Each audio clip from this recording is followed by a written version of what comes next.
Boa noite, meus irmãos, amigos espíritas. Que Jesus nos proteja hoje e sempre, nos guarde, nos proteja e nos mantenha no caminho do bem. Hoje a gente vai falar um pouquinho sobre a autoridade de Jesus.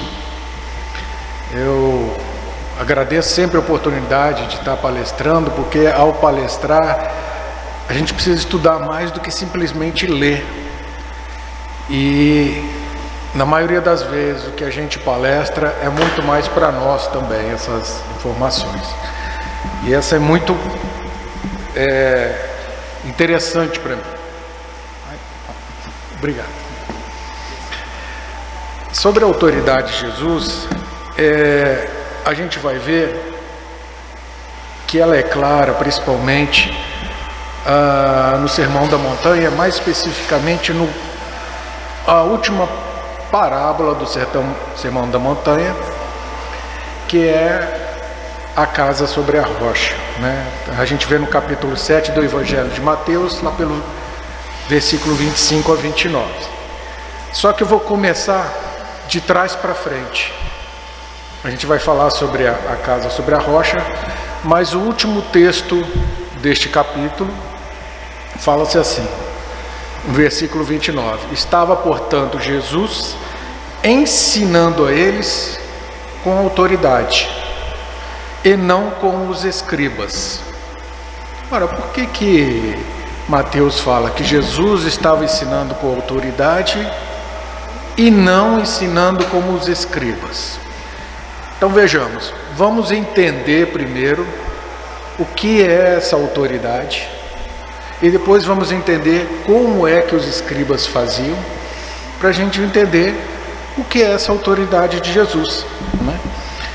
A autoridade de Jesus é fácil, né? Porque ele é a pureza suprema, né? Ele é o governador do nosso planeta, ele é a bondade pura, né? Ele que faz execução das vontades divinas para a evolução do nosso planeta. Isso é fácil da gente perceber isso. Mas de onde vem essa autoridade?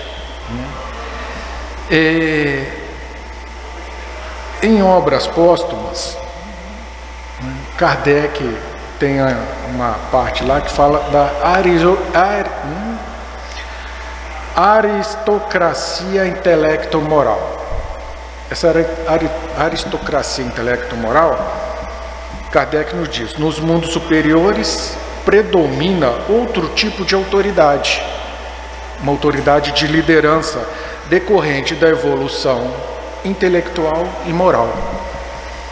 Falamos sempre, nós que precisamos crescer, hipoteticamente, as nossas duas asas de anjo, né? A asa moral e a asa intelectual. E nosso estágio de evolução, a gente sempre ou está mais evoluído intelectualmente ou mais evoluído moralmente. E quando a gente consegue sublimar essas duas asas, a gente entra nessa questão de evolução intelecto-moral, que só se alcança com relação aos espíritos puros. Até lá, nós vamos ter essa deficiência, isso é natural, isso faz parte do nosso crescimento intelecto-moral. E a autoridade intelecto-moral de Jesus vem dessa capacidade plena. E aí a gente vê que na questão 625 do Livro dos Espíritos, nos fala que Jesus é nosso modelo e guia. Sempre falamos isso, Jesus é modelo e guia, modelo e guia, modelo e guia. O que é modelo e o que é guia? Precisamos definir isso para a gente poder entender. E não simplesmente falar Jesus é modelo e guia. Bom, modelo. Vamos começar por modelo. Modelo a gente pode entender que é um padrão, né? É uma coisa acabada, pronta, né? Quando um pintor ou vários pintores têm uma modelo à frente dele para que ele pinte, né? Ele está com uma coisa acabada que ele vai reproduzir aquilo ali.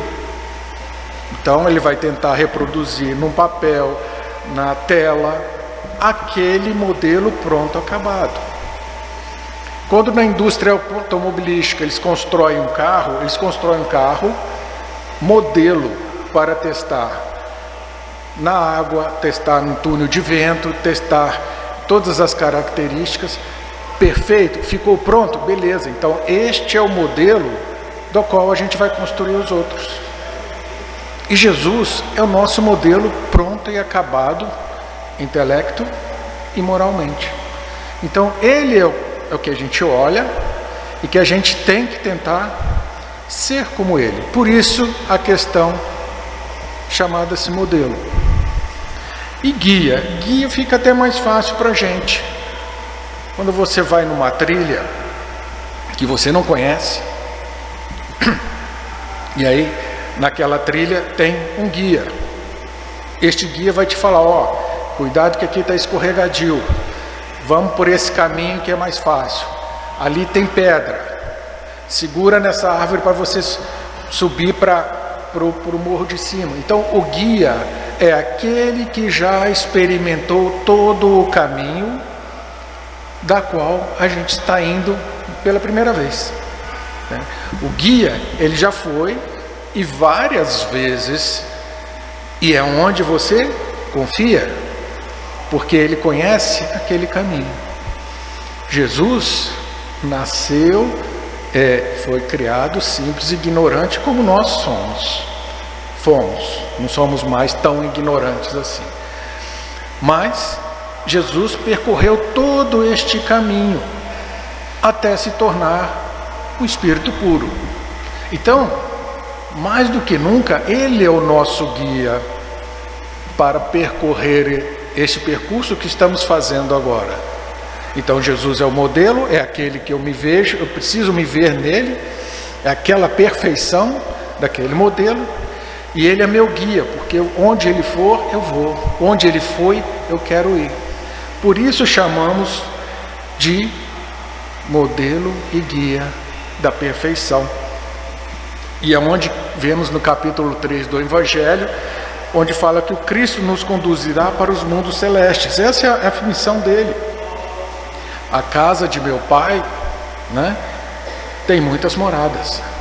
Então o Cristo é o nosso guia para ir para nessas moradas. Não só do planeta Terra, mas outras moradas de acordo com a evolução que tivermos.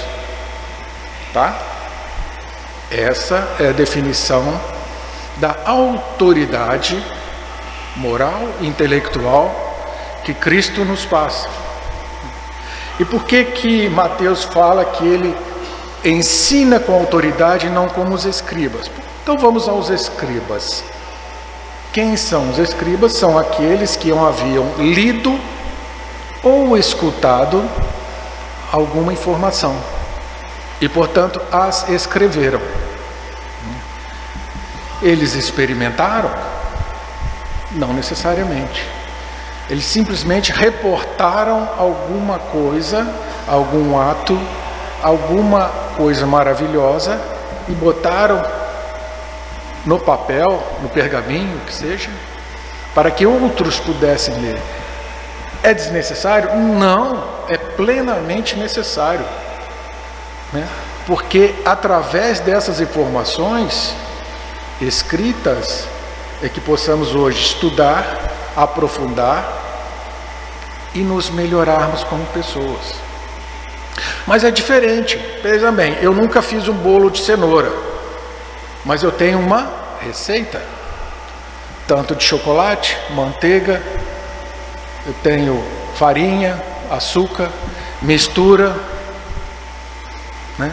Bota no fogo, tal, bota para assar, 20 minutos, está aqui a receita. Eu, escriba, estou escrevendo como fazer essa receita de bolo. Eu posso ter feito ou não, mas eu não experimentei. Diferente de Jesus, que experimentou todo o caminho. É aquele que cegamente eu posso confiar. O meu bolo vai ser diferente do seu, do dela, do outro, porque nós estamos seguindo uma escritura.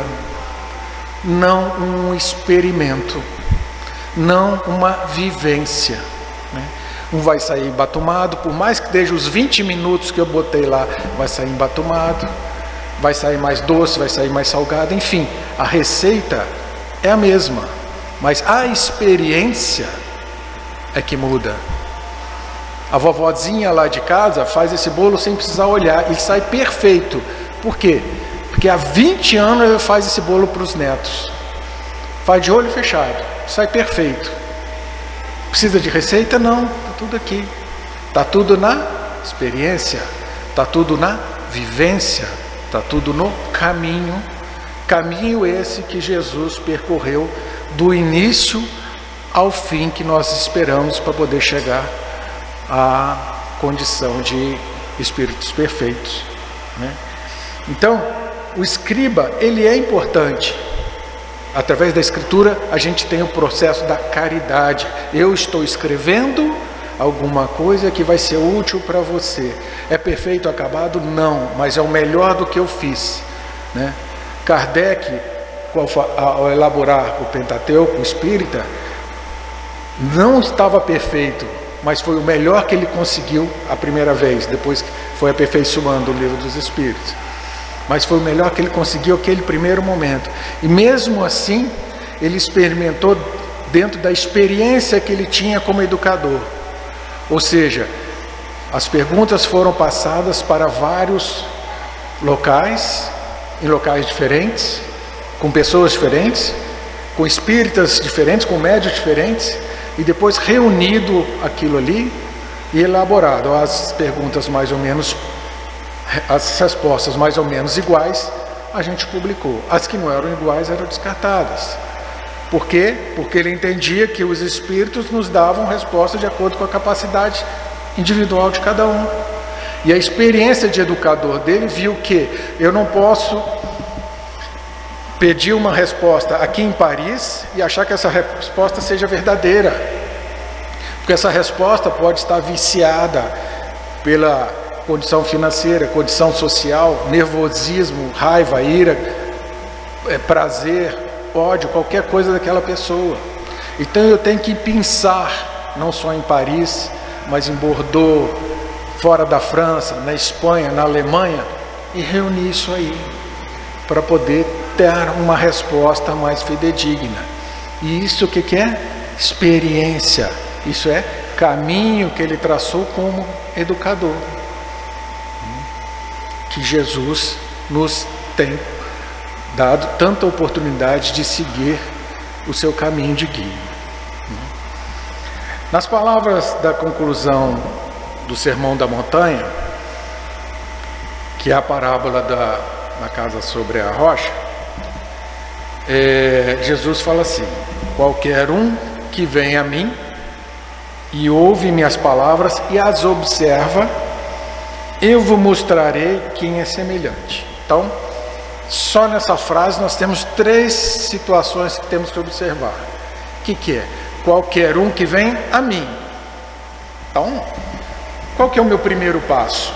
Buscar o Cristo. Não adianta eu querer me melhorar se eu não busco Jesus, né? Se eu não busco aquela perfeição, aquele guia. Então eu quero me melhorar, primeiro eu tenho que sair da minha inércia. Eu tenho que chegar e falar assim: pô, Jesus, eu quero sair daqui, eu quero sair da lama, eu quero me melhorar como pessoa. Então, primeiro passo, vem a mim. Segundo passo, ouve. A minha formação religiosa de pequeno era católica. E a pior coisa para mim de ir na igreja, na missa, é ouvir sermão do padre, que era a coisa mais importante daquilo, porque o restante tudo era automático, né? Era a partir do momento, daquele momento que o padre estava falando aquele sermão, eu viajava, eu voava, eu pensava em outras coisas. Então eu escutava, mas eu não ouvia. Então Jesus quer que você primeiro venha até Ele e depois ouça as palavras dele, introduza dentro de si o que Ele está querendo dizer. Não é simplesmente escutar. Estou escutando alguém falar. Escutar alguém falar é diferente de você ouvir e ter atenção naquela coisa. Então Jesus pede duas coisas que em princípio é fácil para a gente: vir até Ele, ouvir suas palavras. E aí Ele pede uma terceira coisa que por enquanto a gente não conseguiu, que é observar, que é seguir, que é fazer o que Ele manda. Mas Ele fala: aquele que vem até a mim, que ouve minhas palavras e que observa ou faz o que eu determino, o que eu digo, lhe mostrarei quem é. E aí nós temos que aprender que ouvir tem um sentido diferenciado, porque a gente está aberto a ouvir principalmente o que a gente quer. E nem sempre o que a gente quer ouvir é o certo. Eu posso ouvir coisas boas e praticar coisas boas. Eu posso ouvir coisas ruins e praticar coisas ruins. Depende do que eu estou ouvindo, né? Lembremos que todo ser vivo precisa de um alimento. Se a gente não se alimentar com coisas materiais, a gente passa mal, a gente fica doente, a gente morre. Se eu ficar sem água, sem comida, uma hora a gente morre. A planta precisa de água, os animais precisam de água. O cérebro precisa ser alimentado. Então, quando você alimenta seu cérebro com coisas boas, você vai ter coisas boas na sua vida. Você vai estar caminhando para o que Jesus nos pediu. Por outro lado, quando você se alimenta de coisas ruins, você está se afastando de Deus, se afastando de Jesus. Ora, a mente precisa ser alimentada para que tenhamos a gentileza, para que tenhamos o perdão, para que tenhamos a comunhão entre uns e os outros. Se eu não alimento de perdão, se eu não alimento de gentileza, se eu não alimento de caridade, mesmo que eu não vá me alimentar de coisas ruins, eu não fiz nada de bom. Se eu me alimento de coisas imperfeições, de maus hábitos, eu vou estar me afastando de Deus, afastando de Jesus, e pior, me aproximando de quem está vibrando mais ou menos nessa situação, né? André Luiz chama esse processo de mentossíntese. Nós temos a fotossíntese que tem nas plantas, né? As plantas sintetizam a luz, né? André Luiz chama de mentossíntese, ou seja, sintetizar a mente, manter a mente vibrando nas situações boas de relações interpessoais uns com os outros, né? E aí, nessa situação, porque nós não vivemos numa sociedade perfeita. Não tem como eu falar assim: agora eu só vou pensar em coisas boas. Não. Você sai daqui, você vai ter adversidades do mesmo jeito. E tem uma história que conta, que eu acho muito interessante e válida para aqui, que a gente pode associar que nós temos em nosso corpo, em nossa mente, dois cães se degladiando um com o outro. Um cão é extremamente mau, perverso, briguento, beligerante, raivoso. O outro é bom, é amigável, é caridoso, é alegre, é companheiro. E eles estão sempre brigando. Aí vai um e pergunta: mas nessa briga, quem ganha? Quem ganha é aquele que eu alimento. Se eu alimento coisas boas, esse cão vai suprimir o cão ruim. Se eu me alimento de coisas ruins, esse cão vai suprimir o cão de coisas boas. E essa é a nossa realidade. Não tem como a gente desfazer disso nessa situação, nessa evolução espiritual que nós estamos. O que nós podemos é nos controlar principalmente nos nutrindo a nossa mente de situações benéficas, situações boas, situações evangélicas que Jesus nos ensinou. E aí, Jesus continua na parábola e fala assim, que esse homem que vem a mim, ouve e pratica, ele é semelhante ao quê? Semelhante ao homem que edificou uma casa e abriu bem fundo e pôs os alicerces na rocha. O que são esses alicerces? São as nossas virtudes. As virtudes que a gente tem, que são cravadas na rocha, são aquilo que a gente vai levar para a nossa vida. E o que Jesus fala? E vindo a enchente, bateu o ímpeto e a corrente naquela casa e não pôde abalar, porque estava fundada sobre a rocha. Então, a partir do momento que a gente tem a nossa virtude, as nossas relações amorosas bem fundadas, de honestidade, de caridade, de amor ao próximo, de respeito ao próximo, nada não vai nos abalar. Não adianta eu falar assim, eu sou espírita, por que essas coisas estão acontecendo comigo? Eu falei, meu querido, não é o fato de você ser espírita, evangélico, budista, cristão, católico, que vá tirar de você as experiências da vida. As experiências boas ou más para a vida terrena, vem para todos. A forma como você administra isso é que vai dar as condições se você está fincado, bem fincado com as suas bases na rocha ou não. E continua Jesus. Mas o que ouve e não pratica, ou seja, a pessoa foi, ouviu, legal, a ser caridoso, muito bom, a ser honesto, tudo bem, ser bom com o próximo, legal, tudo bem, ouviu, mas não praticou, é semelhante ao homem que edificou uma casa sobre a terra, sem alicerces, na qual bateu com o ímpeto a corrente e logo caiu, e foi grande a sua ruína.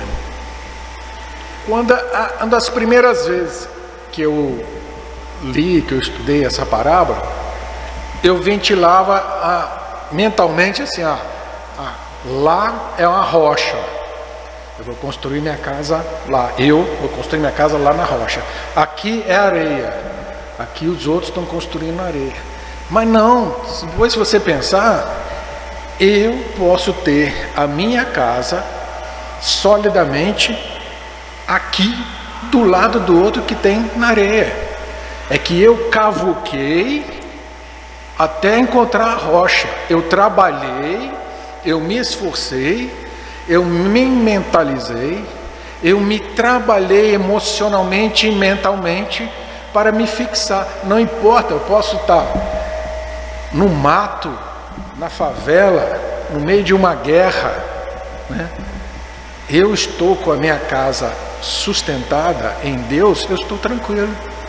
Eu estou com as minhas virtudes bem fundadas, bem fundamentadas, eu estou tranquilo. E alguém do meu lado pode não ter isso, pode não conseguir trabalhar a situação de desespero que é para todo mundo naquele momento. Pensa bem, caiu uma bomba lá na esquina, o reflexo dessa bomba vem para todo mundo. Eu estou centrado, se eu conseguir me levantar e ajudar o próximo, eu já estou melhorando a minha condição. Aquele que não está preparado vai levantar e vai correr. Deixa eu sair daqui. Cada um por si, é diferente disso. Então, essa é a diferença entre a casa sobre a rocha daquele que é casa sobre a areia. É tudo que você precisa saber, que você precisa estar centrado e com as suas virtudes bem definidas. Emmanuel, no prefácio do livro Caminho, Verdade e Vida, fala assim: por adorá-lo, adorar a Jesus, nas igrejas e menoscabá-lo nas ruas, é que temos naufragado vezes sem conta. Então eu venho aqui na casa espírita, tá, beleza, ouço a palestra, que legal, eu sou assim, eu estudo, eu curto, eu trabalho, eu dou passe, né? Em casa eu também sou assim, mas chegou na rua, eu viro outra pessoa. Não é isso que Jesus nos ensinou. Não é isso que Jesus quer. Nós temos que ser cristãos, né? Seguir este modelo e guia aqui dentro de casa, no supermercado, no shopping, na rua, porque Jesus está nos testando sempre, né? Às vezes lá em casa acontece da gente acabou de almoçar, acabou de guardar as coisas, aí bate a campainha. Aí Jesus que mandou alguém lá para pedir comida. Eu falo, oh meu Deus, naquela hora já botei tudo na geladeira, já guardei, já limpei tudo. Eu falo, Jesus, vou lá, dou comida para o menino, eu falo, Jesus, vem com ele mais cedo, pô, dá uma ajuda para nós também, já acabamos, guardamos tudo aqui. Não, mas Jesus quer te testar ali. Não é se você tem comida para dar ou não, não é se você vai dar ou não comida, é naquele momento em que você já passou todo o momento em que você esperava, estava disposto a fazer alguma coisa, é que Jesus quer saber de você se você está apto, né? Se aquela pessoa que está te incomodando, se você se sente incomodado ou se você sente vontade de ajudá-lo. Jesus não fazia menção de cor, de raça, de idade, de pessoa. Jesus amava. E é isso que Jesus quer de nós, que amemos, né? Este modelo e guia, esse modelo pronto e acabado, que Deus nos permitiu ter neste planeta para cuidar de nós, para nos orientar e nos guiar no caminho. Que uma coisa sabemos, a certa, esse caminho tem um fim. Nós sabemos que nós somos espíritos puros, só não chegamos lá ainda. Mas Deus não, como Jesus falou, nenhuma ovelha será perdida, então fique tranquilo. Você tem a essência de espírito puro. Você só não chegou lá ainda porque você não está preparado. Mas Deus não vai perder ninguém. E por não perder ninguém, e por acreditar em nós, que tem Jesus, que é o nosso modelo, né? Que é a nossa autoridade intelectual e moral, que é diferente dos escribas, que escrevem os livros, que são necessários, que são nossas ajudas, né? Para o nosso crescimento, mas não só. E lembremos por fim, Jesus é nosso modelo e guia.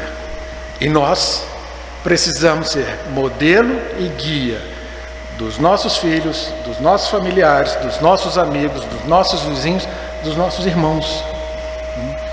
É tão bonito quando alguém chega e fala assim, nossa, como você é bom, como você é caridoso, como você é legal com os outros. Isso aí demonstra que a gente está no caminho certo.